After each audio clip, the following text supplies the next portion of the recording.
Bem-vindos, amigos do Floripa em Foco, a mais este dedicado às escolas ocupadas, as mais de 1.200, por enquanto, escolas ocupadas no Brasil, lutando contra a PEC 241, contra essa reforma do ensino feita por decreto e muitas outras coisas. Quem vai nos explicar o que é a primeira presidenta da Central Única dos Trabalhadores de Santa Catarina, a Ana Júlia Rodrigues. Bem-vinda, Ana. Obrigada, boa tarde. E vamos falar um pouco aí sobre as ocupações, o movimento secundarista no país e, claro, dedicar um pouco a Santa Catarina, que nós temos na rede estadual 7 escolas ocupadas na região oeste, né? E fora os IFSCs, os institutos federais ocupados, a universidade. Então nós temos aí uma primavera secundarista, um movimento estudantil retomando as ruas do país. E que continua crescendo, né? E que continua crescendo é um grupo de resistência ao projeto, à ponte para o futuro, essa política de retirada de investimentos e direitos dos estudantes. Né? E fora, claro, da classe trabalhadora, né? Então, acho que quando mexe com a classe trabalhadora, consecutivamente está mexendo com o estudante, porque são nossos filhos que estarão perdendo aí os investimentos para a educação, para a saúde, e uma escola pública de qualidade, ela precisa de bom investimento. Constantes, né? E conosco também outro presidente, agora da nossa União Florianopolitana de Entidades Comunitárias, o Marcos Pinar, o Marcão. Bem-vindo, Marcão. Boa tarde a todas, boa tarde a todas, boa tarde a todos, boa tarde a todos os telespectadores. Nós estamos aqui também para falar do afronte à democracia que vai estar tendo, né, Silvio? Quando a gente fala da reforma do ensino médio, ele não passou, por exemplo, pelo Conselho Nacional de Educação, não foi feita nenhuma discussão com os profissionais da área da educação, com os estudantes.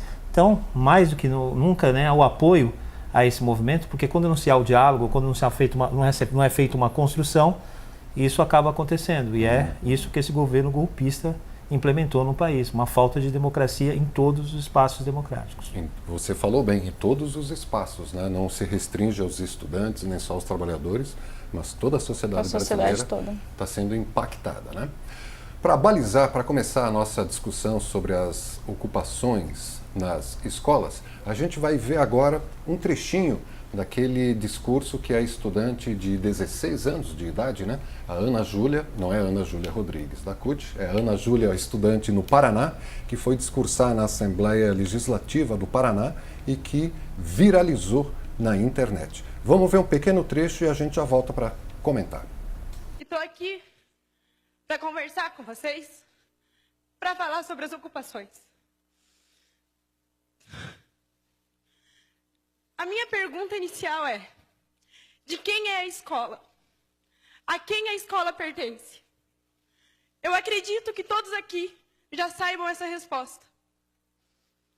E é com a confiança que vocês conhecem essa resposta é que eu falo para vocês sobre a legitimidade desse movimento, sobre a legalidade. Se alguém aqui ainda tem dúvida disso, eu os convido a ver o inciso 6º do artigo 16 da Lei 8.069. Se após isso vocês ainda duvidarem da legitimidade do nosso movimento, eu convido vocês a participar das nossas ocupações. Eu convido vocês a nos visitar, a ir conhecer de perto. É um insulto a nós que estamos lá, nos dedicando, procurando motivação todos os dias, a sermos chamados de doutrinados. É um insulto aos estudantes, é um insulto aos professores. A nossa dificuldade em conseguir formar um pensamento é muito maior da de vocês. Nós temos que ver tudo que a mídia nos passa, fazer um processo de compreensão, de seleção, para daí a gente conseguir ver do que a gente vai ser a favor, do que a gente vai ser contra, para daí a gente conseguir compreender. E é um processo difícil, não é fácil para estudantes simplesmente decidir ao que lutar. E mesmo assim a gente ergueu a cabeça e estamos enfrentando isso. Nós não estamos lá de brincadeira. Nós sabemos pelo que nós estamos lutando. A nossa bandeira é a educação. A nossa única bandeira é a educação. Nós somos um movimento apartidário. Nós somos um movimento dos estudantes pelos estudantes. Somos um movimento que se preocupa com as gerações futuras, um movimento que se preocupa com a sociedade, que se preocupa com o futuro do país. Que futuro o Brasil vai ter se não nos preocuparmos com uma geração de pessoas que vão desenvolver senso crítico, de pessoas que têm que ter um senso crítico político, de pessoas que não podem simplesmente ler um negócio e acreditar naquilo. A gente tem que saber o que estamos lendo. Nós temos que ser contra o analfabetismo funcional, que é um grande problema no Brasil hoje. E é por isso que nós estamos aqui, é por isso que nós ocupamos as nossas escolas. É por isso que a gente levanta a bandeira da educação, é por isso que a gente é contra a medida provisória. Muito bem, você viu aí então um trecho do magnífico discurso, né, dessa garota, uma adolescente de 16 anos e que foi ao cerne da questão. Ana Júlia, você que está mais perto dessa questão da conjuntura política, né? Você que é a presidenta da maior central dos trabalhadores, não só aqui em Santa Catarina, mas também nacional, né? Como é que você enxerga a situação de que a Ana Júlia, lá na Assembleia do Paraná, chama a atenção? É tão grave assim como ela fala? É grave a situação das escolas, da medida provisória, principalmente porque as ocupações elas estão vindo diante desses ataques de um projeto, né, que vem atacando um projeto que já vinha sendo construído no país. Nós tivemos as conferências nacionais de educação, tivemos o plano com a ampla discussão com a sociedade, 2010, tivemos um debate excelente, 2014, né, aprovamos o Plano Nacional da Educação, e no Plano Nacional da Educação nós tínhamos garantias lá de investimento de 10% do PIB para a educação, destinado os recursos do pré-sal para a educação, uma mudança do ensino médio voltada para os estudantes. Isso nós prevíamos, né? Desde que a comunidade, quando a gente fala da comunidade escolar, a gente fala do estudante, do professor, dos pais, o envolvimento deles. Então é inadmissível que hoje essa medida provisória vem de cima para baixo e vem mexendo justamente aonde nós avançamos, que são as disciplinas que socializam, que trazem, humanizam a escola, né? Porque sociologia, filosofia, educação física, artes, são disciplinas importantíssimas, assim como matemática, história e todas as demais. Você é pedagoga, você é Eu sou professor de história, Então são as disciplinas que hoje, para o ensino médio, elas são fundamentais. O aluno não precisa, nós não podemos regredir na educação, nós temos que avançar na educação e com mais conquistas voltada para a formação do ser humano e não a formação de máquina. E a proposta que o governo está apresentando agora, esse governo golpista, é uma transformação do ser humano em máquina. Nós estamos voltando a 1950, a estudar matemática e português, né, e formar mão de obra barata. Então, o ser pensante, aquele que está buscando a transformação, por que essa juventude está na rua? Essa juventude é porque ela vem sendo construída, ela vem lendo outros livros, a não ser aquele que justamente que diz que Pedro Álvares Cabral descobriu o Brasil, né? Então, não existe uma doutrinação, existe sim a socialização do conhecimento, a transformar o aluno um sujeito social dentro dessa sociedade. E esses alunos, com certeza, tem bons professores, né? Quando se tem bons professores, uma escola que qualifica, com condições, é claro que nós vamos formar cidadão que pensa. Hoje, com todas as dificuldades que nós temos bons professores dentro das escolas, né? E o exemplo está aí no Paraná, em outros estados, aqui no estado de Santa Catarina, que o governo fala que a educação é boa, ela é boa porque os professores seguram. Porque o professor segura isso. É uma profissão de fé, é uma profissão. Dizem, então, né? para a Ana Júlia lá na Assembleia Legislativa, uma menina de 16 anos, enfrentar deputados com maioria mais de 50 anos de idade, homens brancos, de direita, a maioria de direita, ela estar lá na Assembleia Legislativa e enfrentar a dinastia do Paraná, para nós assim, é um exemplo, para essa gurizada aí que está ocupando a escola, para eles pensar, para eles refletir, porque só isso já botou a ousadia deles, da resistência que eles estão colocando hoje para nós Como exemplo, né? Como exemplo, que eu acho que vai ser esse movimento que nos vai dar força para nós reagirmos contra a ponte para o futuro aí do Temer. Né? A ponte para o desastre no futuro. É o desastre. Marcão, é uma líder comunitária nata essa menina que discursou. Mas né? é interessante, se a gente avaliar, o ano passado eu tive o prazer de conhecer a Luana Nardi de São Paulo. Luana? Nardi. É uma estudante também. 16 anos, de São Paulo. E ela participou de um seminário de movimentos sociais com a gente na mesa, falando das ocupações de São Paulo. Então, esse movimento estudantil tem muitas lideranças que estão surgindo. E essas lideranças, elas nascem com o maior seio da democracia. Porque se você for numa ocupação, quando ela diz assim, vai lá, deputado, conhecer uma ocupação, seria uma experiência interessante para os deputados saberem o que é a democracia que nós sonhamos e almejamos. Eles decidem tudo por assembleia.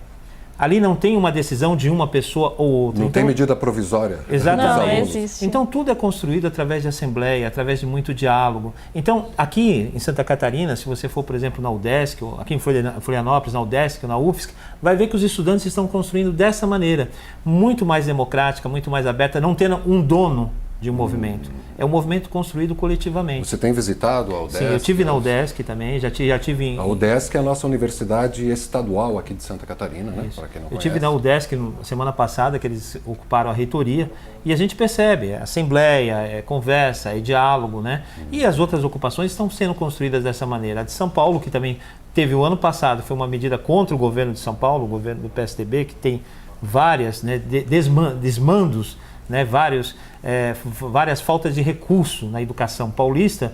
E isso foi crescendo, mostrando também agora, né, que nacionalmente, com esse ministro da Educação, que vem de um partido, que é o partido do DEM, que quem sabe, o DEM foi contra as políticas afirmativas, o DEM é contra as políticas de cota, o DEM é contra todas essas políticas que nós lutamos, né, Ana Júlia, o tempo todo para construir.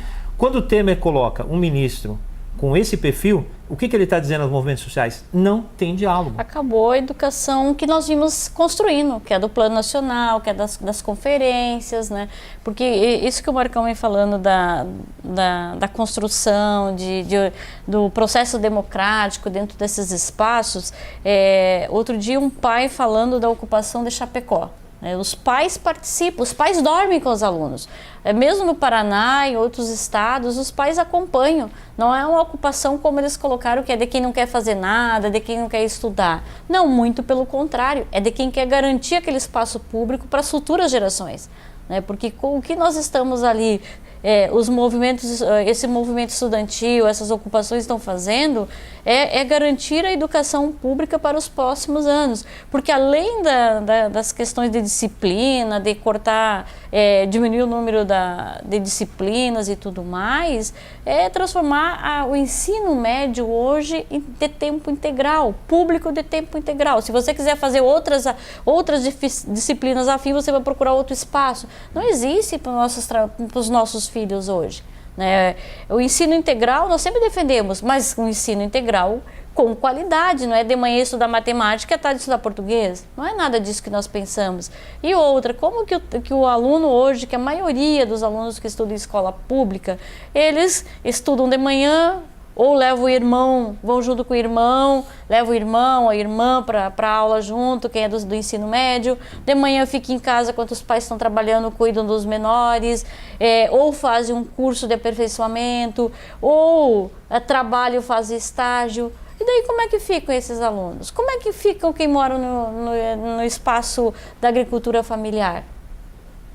Então, quer dizer que esses não vão precisar estudar mais o ensino médio ou terão que pagar para fazer o ensino médio, como o governo do estado, o secretário falou que 1 ano e meio você faz as disciplinas, o básico, e depois se você quiser fazer mais, Marcão, você vai procurar outra escola. Não é isso que nós defendemos, não é isso que está não é isso que está no Plano Nacional da Educação. Então, acho que... E fora, a organização hoje é exemplar dos estudantes, tá? Quero dizer que todos, eles têm além de decidir democraticamente através da Assembleia, eles têm um cronograma de atividade que eles fazem dentro. Não estão lá parados, né? Isso. Fumando maconha, como disse Nada disso, eles têm deputado, aula, eles fazem debate, eles fazem leitura, eles se organizam para alimentação. Todo esse espaço é democrático. decidido. Há convidados que vão lá palestrar. Isso, quem eles buscam, professores da própria escola que estão apoiando. Então, nós temos mais que dar apoio a essa juventude, porque a mudança, a resistência está hoje nas mãos deles. E eles estão recebendo apoio, alimentos, quem quiser levar um fogão, um cobertor, eles estão recebendo de bom. Sim, grado, né? Principalmente a questão da alimentação, frutas, alimentação assim, que não sejam tão perecíveis, né? Porque pelas condições, do espaço. E fora, Silvia, assim, quando a gente fala defende a democracia, né, Marcão? O problema é que eles sofrem a agressão, a opressão de fora, de alunos que estudam em escola particulares, que têm outras condições. Tem gente que é contra. Eu acho que tem o direito, todo mundo, ninguém precisa pensar igual e agir igual. As pessoas têm o direito de contrariar. Todos somos diferentes. Sim. Somos diferentes, agora, mas você tem que ter fundamento, você tem que saber o porquê que você está defendendo contra, né? E neste momento, é impossível você entender que um aluno lá que mora nos bairros, né, as populações menos assistidas, são as que mais vão sofrer sem escola, porque as escolas estão fechando nos bairros. Como é que eles vão pagar transporte para vir para o centro da cidade, a violência aumentando? Então, além deles estarem lá defendendo a educação pública, defendendo o futuro das novas gerações, tem alguém que ainda condena e que oprime os movimentos aí, e que nós somos contrários a qualquer tipo de opressão a esses movimentos, né? E a luta também das ocupações, pelo menos aqui em Santa Catarina, a gente está apontando muito isso, é a PEC 241, que agora é PEC 55. Já foi para o Senado. Que congela 20 anos, né, as políticas públicas de saúde, educação, todas as políticas públicas. Isso significa o quê? Que provavelmente daqui a 2, 3 anos, os programas que tinham de educação, as bolsas que tinham, como Ciência Sem Fronteira, isso vai ser finito, vai acabar, né? Então, a luta hoje também em defesa também contra essa PEC. Porque nós estamos percebendo o seguinte, Silvio, as pessoas perguntam por que das ocupações? Porque não existe outros caminhos. A gente vai fazer como? Vai fazer? Qual a reivindicação que você vai fazer? Você tem que fazer uma reivindicação agora mais radical. Porque esse governo não está ouvindo mais as pessoas. Não adianta. Antigamente nós tínhamos espaços de construções de políticas públicas, como a gente tinha se referido aos conselhos e às conferências, onde nós tínhamos um diálogo com o governo. Hoje não existe diálogo com o governo. E com esse governo provavelmente não vai se ter diálogo. Então o que nós temos que fazer são as ocupações até ser respeitada a democracia nesse país. Porque esse presidente não foi eleito. Então ele não tem legitimidade. Não tendo legitimidade, ele tem a dificuldade de governar por não ter essa legitimidade. Então as ocupações é uma defesa hoje da sociedade contra essas medidas que, imagina só, né, 20 anos de congelamento, a gente está falando da educação, mas imagina 20 anos a saúde sem investimentos, o que vai acontecer com a população brasileira? É congelado, né? Isso, e quando o Marcão fala da PEC 241, a gente fala, né, desse governo. Quem o governo buscou para consultar, para fazer reforma no ensino médio, para tomar essas medidas? Porque todo dia tem um ataque aos trabalhadores, todo dia é uma medida de ataque aos trabalhadores. O governo não buscou os envolvidos com a educação, com a escola pública, ele pegou os empresários, né? São empresários que financiaram o golpe, né? Fiesc, Fiesp, tanto que o meu próprio ministro da Educação não entende nada de educação, né?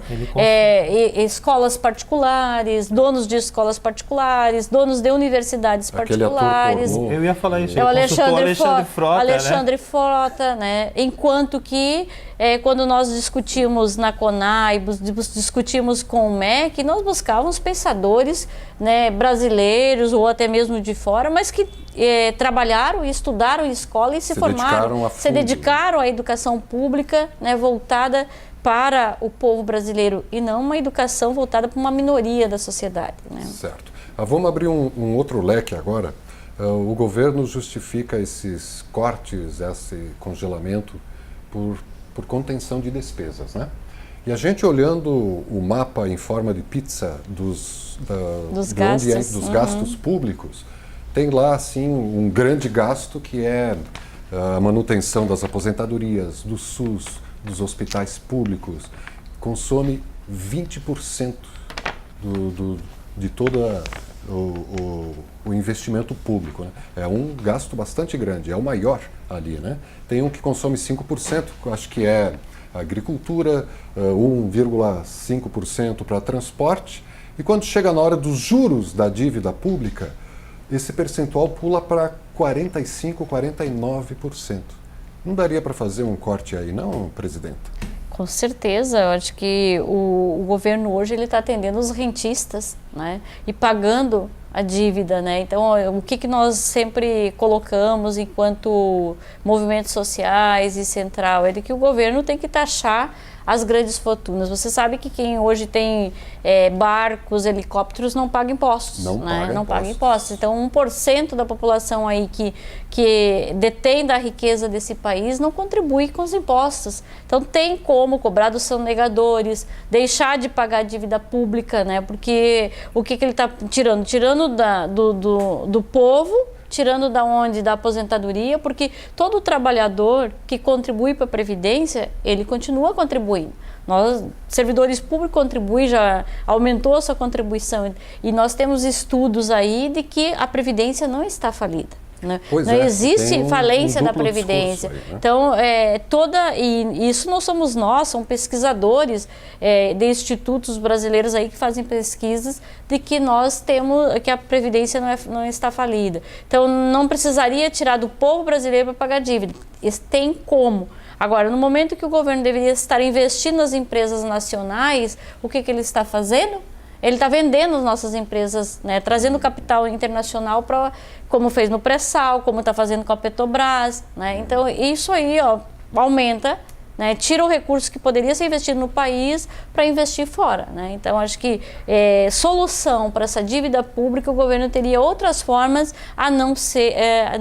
menos mexer com uma parte maior da população que é a PEC 55 agora, né? Aonde congela os investimentos, porque a população vai aumentar em 20 anos. Né? A população vai aumentar em 20 anos. A população vai ficar doente em 20 anos. E daí não vai ser o número hoje de 5 milhões ou 10 milhões que vão precisar do SUS. Vai ser muito mais. Né? E não vai ter crescido a estrutura. E não vai ter crescido a estrutura. E nós vamos perder em torno das pesquisas que nós temos aí em relação à PEC, nos 20 anos, nós vamos ter uma perda de 868 bilhões que deixarão de ir para a educação, para a saúde, para as políticas públicas. 868 bilhões em quanto tempo? Em 20 anos, que serão retirados do povo brasileiro. Deixaram de investir. Isso. Bom, esse número está perto do que colocou aqui no programa anterior, falando sobre essas ocupações da escola, o Maurício Molinari, que é do DIEESE,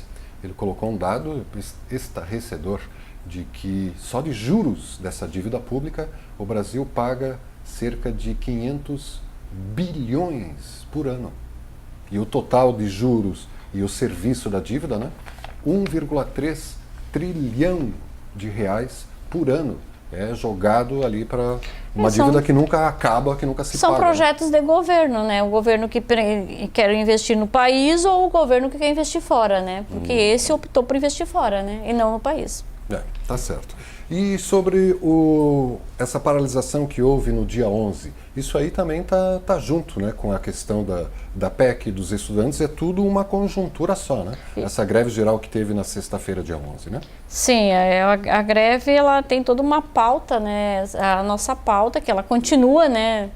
Nós temos, não se esgota agora, porque a reforma trabalhista, a reforma da Previdência, a PEC 241, né? Contra a reforma do ensino médio, e muitos desses projetos estão tramitando no Congresso Nacional e nós sabemos que até o final do ano eles vão passar. Né? A Previdência é uma, a PEC antiga 241 a 55 hoje, ela pode ser votada até 13 de dezembro. Né? A reforma da Previdência pode ser votada este ano como o ano que vem, mas vai ser votada porque nós sabemos de um Congresso Nacional. A correlação de forças. A correlação de forças nossa é muito assustadora, né? Hoje nós no Congresso Nacional, se nós pegarmos Santa Catarina, nós tivemos que votou contra a PEC 241 4 deputados, né? E voto fiel a nós temos 3, né? E quando a deputada Ângela Albini está, né? Porque quando ela não está, nós temos 2, né? O restante vota contra o povo brasileiro e vota contra Santa Catarina, né? Por isso, a gente repete, a necessidade de movimentos mais radicais, como a greve, como ocupações. Por quê, Silvio? Você começou abrindo aqui o tanto de escolas que tem ocupada. Qual é a posição da mídia convencional? É não mostrar os movimentos. O Brasil hoje está enfervescendo. E parece que o povo não sabe nem metade das coisas que estão acontecendo, porque o Jornal Nacional, porque a RBS, porque a Globo News, quando faz entrevista, como nós estamos fazendo aqui, chamou um economista, alguém para defender o governo e faz as perguntas convincentes para convencer aqueles que estão assistindo. Nós não temos hoje uma mídia, né, a não ser as mídias comunitárias, que infelizmente ainda são muito pequenas, seria tão bom que fosse maior, que tivesse mais acesso, para que as pessoas pudessem ter esse ponto crítico que a Ana Júlia falou, né? A Ana Júlia lá do Paraná. E aí a nossa opção agora é essa radicalidade do movimento, porque a gente está percebendo o que está acontecendo, a gente está sendo empurrado, né? E a gente vai ser aprovado isso em dezembro. Se não houver uma reação maior dos movimentos sociais, nós vamos ser engolidos por essa pauta. Então cabe a nós agora fortalecer cada vez mais as ocupações, movimentos de greve, paralisações, para que se faça de novo um debate do Brasil que nós queremos, de um Brasil com um projeto popular, não um Brasil com esse projeto conservador. E sobre a crise também a gente tem que discutir. Eu vejo alguns economistas dizendo que é a maior crise que esse país viveu. Eu só tenho 48 anos, eu lembro que nos anos 80 eu passei crises muito maiores que essa. Né? Nós não tínhamos crise. No final da ditadura militar aqui no Brasil, a situação era... O governo Fernando Henrique... De faltar comida na prateleira. A inflação do governo Sarney, né? Um tempo que o povo só podia comer frango porque não tinha outra opção de alimento. 800%, 900% de inflação ao ano. Você não sabe o que é. Sim, e a outra, assim, ó, a gente fala da... Para fechar. Para fechando da questão da crise, o que muitos brasileiros mudaram as condições de vida, não que foi o suficiente, nós queremos, quanto você saíram da linha da miséria, foi a valorização do salário mínimo. Né? Então isso, quando o Marcão fala da crise de ficar sem, nos final dos anos 80, 90, tu também tinha. O salário mínimo não dava para comprar 3 refeições. Né? Então acho que isso mudou e nós queríamos mudar muito mais ainda. Só que dessa maneira, né, quando tem a PEC 55, o PL 257, que vincula o reajuste do salário mínimo à inflação, eles aumentando todo dia a dívida, né, dizendo que tem uma crise no país, quando é que vai ter inflação? Né? Então, como é que vai ter valorização do salário mínimo, né, para melhorar a vida, continuar melhorando a vida do povo? Nunca, né, desse jeito. E lembrando do pré-sal, o que está em jogo é a soberania nacional.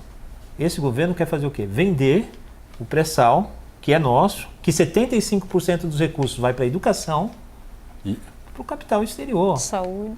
Né? Então é isso que nós estamos passando hoje. Então as ocupações são uma defesa de um projeto popular para o nosso país. Então é por isso que merece todo o apoio. Não dá para caber alguns preconceitos que se colocam, como você colocou, das pessoas que estão lutando. Né? Então eu acho que o que nós temos que fazer, além de apoiar, é acompanhar e fazer parte e ajudar esses estudantes, né, a serem, né, os futuros líderes desse país para uma mudança também. Porque hoje o que a gente vê com o governo Temer é um governo que vai colocar o país o meu sentimento, numa ditadura disfarçada de democracia, porque a partir do momento que a população não tem espaço para se expressar, é uma ditadura, e cabe a nós a resistência para vencer esse projeto neoliberal, conservador e ditatorial. Somente a luta vai trazer a conquista para nós, né? Todo o apoio aos estudantes. Lá em 85 a ditadura militar acabou, não foi porque eles acharam que estava na hora, foi a nossa organização, popular, né? A organização popular dos movimentos estudantil, social, sindical, e voltamos, né, com força agora, então total apoio aos movimentos estudantil hoje, ele tem total apoio nosso. Pois é, e lá no tempo da ditadura nem meios comunitários alternativos, pequenos que fossem, existiam. Hoje a gente pode estar aqui, né, conversando, passando, fazendo esse trabalho de gota a gota, formiguinha a formiguinha, boca a boca, né, e uma consciência, um cérebro que se expande, nunca mais volta ao tamanho anterior. Né? Bom, também eu aqui filosofando. Ana Júlia Rodrigues, presidenta da Central Única dos Trabalhadores aqui do estado de Santa Catarina. Parabéns, né, por ser a primeira mulher. Os meninos lá estão respeitando as meninas? Tudo certinho? Não, a gente tem um trabalho coletivo, a gente aprende. É difícil, né, mas a gente aprende. É um desafio todo dia, né, porque o movimento sindical foi um movimento construído e organizado pelos homens, né. Então existe ainda uma resistência, mas nada que no dia a dia, na construção e com o apoio dos próprios companheiros e conversa a gente vence, é uma conquista das mulheres, o empoderamento das mulheres, por isso que nós precisamos mais mulheres na política, né? E a violência que sofremos, né? Porque a Dilma não sofreu uma violência somente política, ela sofreu uma violência por ela ser mulher, né? E a gente já viu o resultado das eleições dos Estados Unidos, né? O que foi o resultado. E acompanhando o meio de comunicações burguesas, eles se relacionavam que a mulher não tem o poder, a ginga que o homem tem para administrar e para governar, muito pelo contrário, né? Mas a gente está na luta para isso mesmo. E Marcão, quer dizer que todo mundo é cidadão e deve se manifestar, cumprir seu papel comunitário? Isso, e o espaço comunitário começa na sua associação de moradores de bairro. Então, se a gente quer começar a fazer a democracia real, vamos participar dos espaços de associação de moradores, vamos lá opinar, vamos construir, vamos deixar aquele presidente de associação de moradores que bota, né, a associação debaixo do braço tomar decisão. É nessa ampliação a democracia, né? Começa na associação de moradores, aí você vai para a Câmara de Vereadores, depois você vai para os espaços de conselhos de políticas públicas, a importância do cidadão de entender esses espaços de políticas públicas, mas sempre lembrando, Silvio, os espaços existem, mas eles não são um movimento. O movimento é o que está acontecendo agora com os estudantes da ocupação. É essa ocupação que vai fazer um Conselho Nacional de Educação ter força para reivindicar suas pautas. Porque se o movimento social chegar no Conselho sem ter um movimento social organizado, na rua, ele está fraco. Quando ele tem isso, né, ele se transforma em forte e vai negociar mais, né, vamos dizer assim, com mais força do que se ele for, por exemplo, se não há nenhuma manifestação, se há uma sociedade adormecida. Apática. Né? Tá bom. Marcos Pinar, o Marcão da UFECO, a União Florianopolitana de Entidades Comunitárias, que a UFECO é a reunião dos centros comunitários em cada bairro, em cada comunidade. É a união, né, aqui de várias associações de moradores de Florianópolis, né, nós somos o representante de todas as associações de moradores de Florianópolis que estão, né, associadas a gente. A UFECO. Qualquer entidade pode se filiar, então? De moradores, sim. De moradores, sim. De moradores. Parabéns. Tem um contato aí, uma página, um telefone para quem quiser procurar a UFECO? Eu tenho um e-mail da UFECO, mas agora de cabeça eu não vou lembrar. Eu vou deixar o meu celular. Isso. 9965-0985. Isso. A Ana Júlia é facinho de achar. Da CUT é fácil, né? Tem o site da CUT para encontrar. No Google, e é cut-sc.org.br. Isso. A UFECO também tem página no Facebook, também é só procurar UFECO, já cai na página do Facebook também. Que é uma grande ferramenta, aliás, que está ajudando esse processo de mobilização. De organização e mobilizações. Né? Tem gente que só usa para gerar spam, mas tem gente que faz um bom uso dessas as mídias sociais, sabendo usar, nós temos um resultado não bom como nós gostaríamos, mas acessível, né? Que hoje uma grande ferramenta. É uma grande ferramenta que hoje a maioria já tem acesso, né? Tá bom, temos que terminar, queridos. Felicidades.